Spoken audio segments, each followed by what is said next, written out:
हमें बताओ बे बताओ बूटनी वालों, दो टेस्टवा में तुम लोग इतना अच्छा खेलो और तीसरे टेस्टवा में तुम ससुरी का अच्छा खेलने की जगह तुम बूटनी के इतनी बुरी तरीके से ऑल आउट हुए। 109 रन पे भला कोई ऑल आउट होता है? बूटनी के पेंट में ही हग लिया तुम लोगों ने। तो हमें कोच साहब तुम ऐसा काहे बोलवा रहे होगे? वो तो हम छक्के मारने की चक्कर में आउट हो गए। अभी हम हारे थोड़ा ही नहीं, दूसरे इनिंग में हम पलटवार करेंगे, कंगारुओं को जरूर 3-0 से हराएंगे। हमें बूटनी के इंडिया के छपरी खिलाड़ियों, हमें नहीं लगता तुम लोग तीसरा टेस्ट में जीत पाओगे। तुम तो नाक कटवाओगे इंडिया की और हार करके बेइज्जती करवाओगे तुम लोग बूटनी के।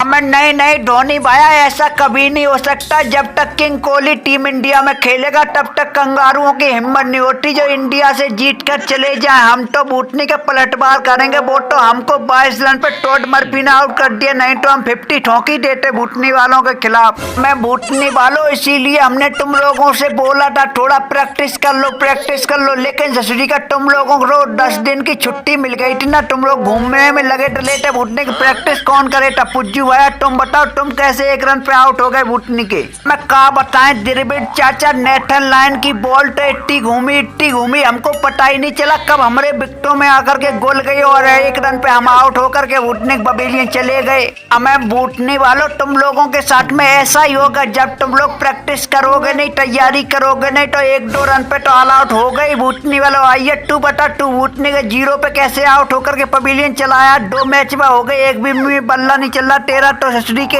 हम क्या बताएं धोनी भाया, जिस बॉल पर हम आउट हुए वो इतनी नीची रह गई कि सुर्रा होकर के हमरे विकेटों में घुल गई और बूटनी का हम 0 रन पे आउट हो गए ससुरी के। और तुम बताओ बूटनी के गिलवा, तुमको तो हमने राहुलवा की जगह पे खिलाया ससुरी का, फिर भी तुमने हमको निराश करके 21 रन पे आउट होकर के पवेलियन चले आए बूटनी के। क्या बताएं द्रविड़ चाचा, इंडोर की पिच में तो 2-2 हाथ बॉल घूम रही थी, तो हमने सोचा चौके छक्के मार करके जल्दी से जल्दी जितने रनवा बना ली ले उतने ठीक है, लेकिन हम चौका छक्का मारने की चक्कर में आउट हो गए। 21 रन पे 18 गेंदों में बनाए थे 21 रन हमने। तो हमें तुम बताओ बूटनी के केएस भरत, तुम कैसे कीपरिंग कर रहे होगे? तुम पंटवा की जगह पे खेल रहे होगे, पंटवा जैसा तुम प्रदर्शन नहीं कर पा रहे। कीपरिंग तो ठीक ठाक कर रहे, लेकिन बल्ले से कुछ नहीं कर पा रहे। तुम्हारे बल्ले में का जंग लगी पड़ी है। बूटनी के थोड़े बहुत रनवा बनाओ, तभी टीम इंडिया में तुम्हारा जगह बन पाएगी। मैं देखो धोनी भाया, हमने तो पहले ही बोल दिया था हमसे बल्लेबाजी नहीं हो पाएगी, सिर्फ हम विकेट कीपरिंग करते रहेंगे। हमको खिलाओ या फिर ना खिलाओ, हम बल्लेबाजी नहीं कर पाएंगे, कीपरिंग करते रहेंगे। हमें बूटनी वालों, तुम लोगों से अच्छी बल्लेबाजी तो उमेश यादव ने करके दिखाई है। ससुरी का कैसे चौके छक्के मार करके 17 रन बनाए, 2 छक्के 1 चौका मार करके। अगर तुम लोग तीसरा टेस्ट में हार गए तो बूटनी का पिछवाड़ा लाल कर देंगे तुम लोगों के, समझे बूटनी के?